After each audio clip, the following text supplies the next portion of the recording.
Good morning, I'm Colette DuChanois with your Sports in 60. University of Florida baseball head coach Kevin O'Sullivan was selected as the SEC Coach of the Year.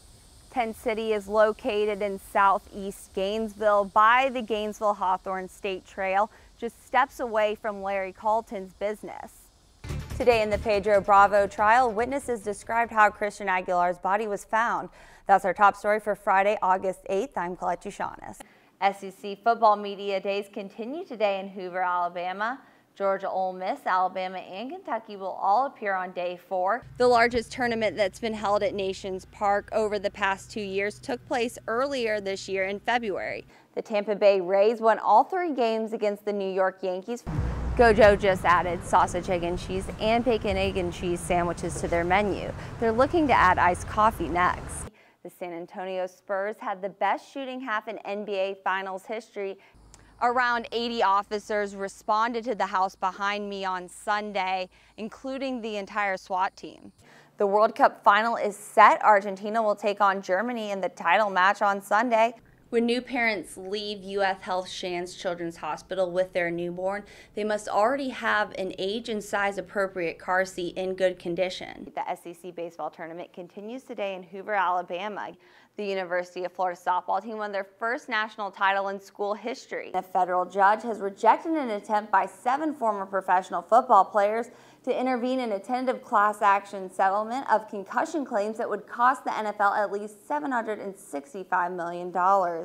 That's your WUFT Sports in 60. Stay tuned for your weather on the 6s. I'm Colette DuChanois. The good news of a big donation today out of Gainesville Food Bank. Colette, what was donated? When I first arrived at Bread of the Mighty Food Bank, I walked through the aisles and scanned the food on the shelves. I noticed there was only one lonely container of peanut butter. After today, that's not a problem, but the place could use some more jelly. People throughout the community are working to keep mouths fed this summer. One way Bread of the Mighty Food Bank is keeping tummies full is with peanut butter. 10,000 jars of peanut butter. Over 30 essential vitamins and minerals. So, you know, in the food world, it's called a food powerhouse because of all the protein, the fiber. The Florida Peanut Producers Association partnered with Peanut Proud to contribute the peanut butter. This contribution will help people who have problems with food insecurities, who struggle to make ends meet to buy their food and their groceries on a weekly basis. These 10,000 jars of peanut butter will provide 160,000 servings of peanut butter to people throughout North Central Florida. But even though we're going to be in a strict the Alachua County Public Schools Food and Nutrition Services Department is also providing nourishment for the community this summer. The summer meal program offers free breakfast and lunch during the summer months to any child regardless of family income. Kids do not have to be enrolled in Alachua County schools or in the free and reduced lunch program to enjoy the food. If kids stay nutritionally sound over the summer, they come back to the school year and they're ready to learn.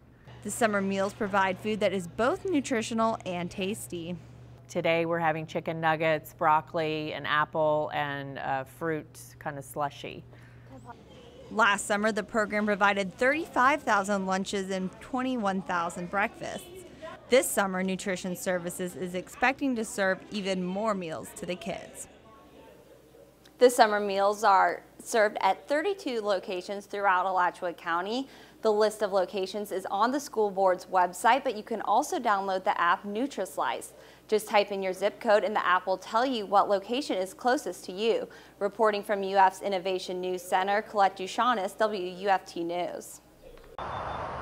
Paul Gregory wakes up at 5:30 a.m. every day, and every minute of the day Paul spends caring for horses that were abused, neglected, and overworked. It really is all about these horses and these animals, and it's the most gratifying thing I've ever done in my life. But only until recently has Paul's time been consumed with horses. His days were previously spent working as a realtor in South Florida. I got a call from my mom saying my father had passed away. So I grabbed 3 pairs of shorts and 2 shirts and drove up here with my dog. And that was 4 months ago. Haven't been home since. and I'm loving every minute of it. I went from living right in the middle of the city of Fort Lauderdale to out here on this beautiful farm. Paul's parents, Peter and Mary Gregory, created the retirement home for horses at Mill Creek Farm in 1984. The farm is a nonprofit equine sanctuary that provides a safe and peaceful home for old and abandoned horses for a lifetime. When a horse comes to Mill Creek Farm, it is given a forever home. So when a horse dies, it is buried on the property in the Field of Dreams, a memorial park for the animals and Paul's father.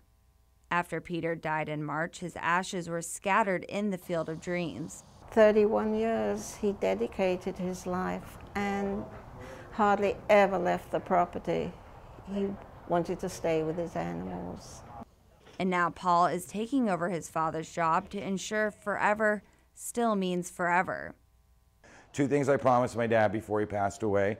1 is I would take care of my mom, and 2 is I'd make sure that his dream continued on. Paul, well, he's very much like his dad in a lot of ways, but what Paul has done, he completely changed his entire life to come up here, to be with his mom and take over the farm. When you think of a horse farm, you probably think of people riding around on horses. But at Mill Creek Farm, the volunteers and workers drive around on golf carts because when the horses come to Mill Creek Farm, they're promised that they'll never have to be ridden or worked ever again. Paul's daily chores that start before sunrise and end after dusk are no small task. There are 130 horses that live on the farm's 335 acres, and many of them are 30 to 40 years old. We consider horses in their mid-20s to 30s living a really great lifespan. The horses come to retire after being seized by law enforcement agencies, rescued by humane societies, and retired from government service. We have horses that were rescued from the Everglades that were tied to trees where the owners were hoping that alligators would eat and dispose of their carcasses. Every horse receives veterinary care, special feeding, weekly grooming, and large quantities of carrots and love.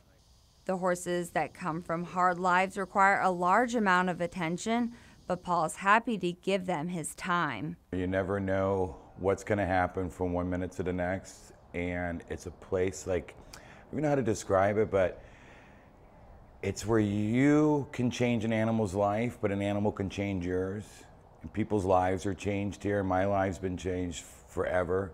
So even as the day comes to an end, Paul Gregory is already preparing to spend every minute of the next day and the day after taking care of the retired horses at Mill Creek Farm. Colette DuChanois, WUFT News.